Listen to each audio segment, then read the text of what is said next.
Welcome back to Puppy Training Basics. I'm Kat. And I'm Ethan. This video is all about clicker training. We use clicker training to positively teach our puppies to sit, to come, to kennel up, and much, much more. You can use it for almost everything. First of all, let's explain clicker training. Clicker training uses positive reinforcement to teach behaviors. The clicker makes the same clicking sound every time. It's like telling your puppy that they did something right, but it's the same sound every time. Whereas your voice may hold emotion or different inflections, and every time you tell the puppy they did it right, you want it to be the same. Consistency will help your puppy learn faster, and the clicker is a very consistent way to communicate with your puppy. The first step of clicker training is to charge the clicker.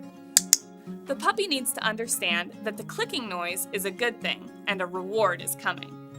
In order to charge the clicker, we make the clicking noise, then immediately give the puppy a treat. The puppy doesn't need to be exhibiting any specific behaviors, we just need to make sure that we have the puppy's attention. Timing is very important with clicker training. The clicker will mark the behavior we're looking for, but it also ends the behavior. What this means is that as soon as the puppy does a specific behavior, we can click to mark that behavior, but then the puppy can immediately stop doing that specific behavior. Let's use sit as an example. As soon as the puppy sits, we will click to mark that behavior. It's like taking a picture for the puppy. It shows them that what they did at that exact moment was right. The click also means that they can stop sitting. In the first example, we will ask Muddy to sit using the clicker. The first step of the clicker training process is to charge the clicker. We've already charged the clicker with Muddy, but the process would look like this. She's going to hear the click of the clicker and get a reward. We're not necessarily marking any specific behavior because at this point your puppy doesn't actually know anything. We do want to make sure, however, that we're not marking naughty behaviors, like her jumping at me or biting at my hand for the treat.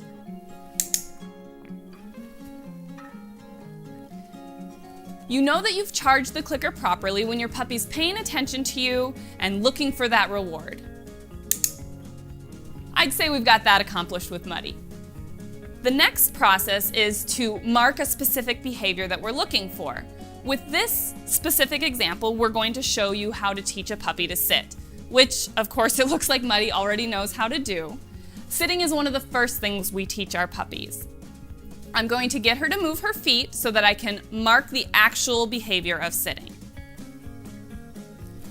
Get her to move a little bit more, not just slide that butt. Come on, good girl. I'll step into her, get her attention up high. As soon as her butt hits the ground, I'm clicking. Timing is very important. Good. After your puppy is exhibiting the behavior fairly consistently, we can actually introduce the cue of sit. So I'll get her to move again. Sit. Good girl. We can actually build on the clicker training process with Muddy because the clicker sound not only marks the behavior, but it ends the behavior. So we can actually hold the click for a little bit longer in order to have her sit for longer. For example, if we're trying to feed her, I want her to stay sitting until I get the bowl to the ground. So I'll get her to sit again. Sit. Okay. So as soon as she heard the click, that ended the behavior and she was able to go eat her food. Good girl. In this next example, we'll use the clicker to show Gatsby how to kennel on a dog bed. So as we mentioned, the first step of clicker training is to charge the clicker. We're going to do that using some soft treats. Yeah, come here. We click and then reward him. We aren't expecting him to really be doing anything at this point. Good. Every time he gets a treat, he hears the click noise at the same time.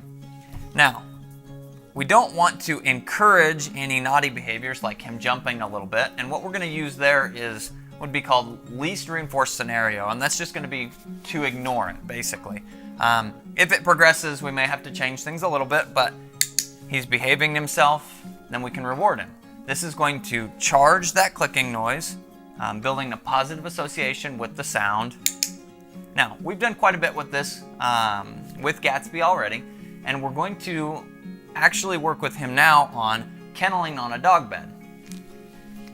Need a couple more treats. Now, to start with this behavior, we're going to just encourage him to come onto the bed, and then we're going to use the clicker to mark that behavior. Come on. Good boy, come on. Once he's on the bed, we mark that. Now, some dogs may not come on the bed quite as easily as what he is. And if they get just 1 foot, or if they try and sit, we can mark that. We need to be able to use progressions. Here he's doing a great job because we can lead him right onto the bed and then off again. Gatsby, come on. Once he's on the bed, we mark that. We'll be able to progress from here to adding a cue. Good boy. Kennel. And through repetition and consistency, we're going to be able to develop his behavior of kenneling up when he's asked. Come on. Kennel. Good boy. Good boy. Now you saw I held the treat for just a second. He already heard the click and knows he did it right, but we don't want to encourage him jumping up to try and get the treats from us. Come on. Yeah, good boy. Kennel. Good. As he gets better at this, we can ask for a little bit more. We can expect, Gatsby already knows how to sit.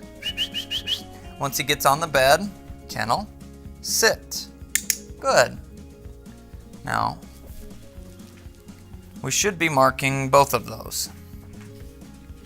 Would look like this. Kennel. Good. Sit. Good. Good boy. Again, the click marks and ends the behavior. Clicker training is a vital part of our training program, something we use almost every day. Learning to use a clicker properly, we believe you'll set yourself up for the best possible success with your puppy. So remember, we're developing behaviors in puppies that we want to see in our dogs as adults. The efforts you put in today can help you to be successful in shaping the dog you and your family will love for years to come. We know you will have questions, and we are here to help. Please reach out to us at standingstonekennels.com. We'll see you in the next video.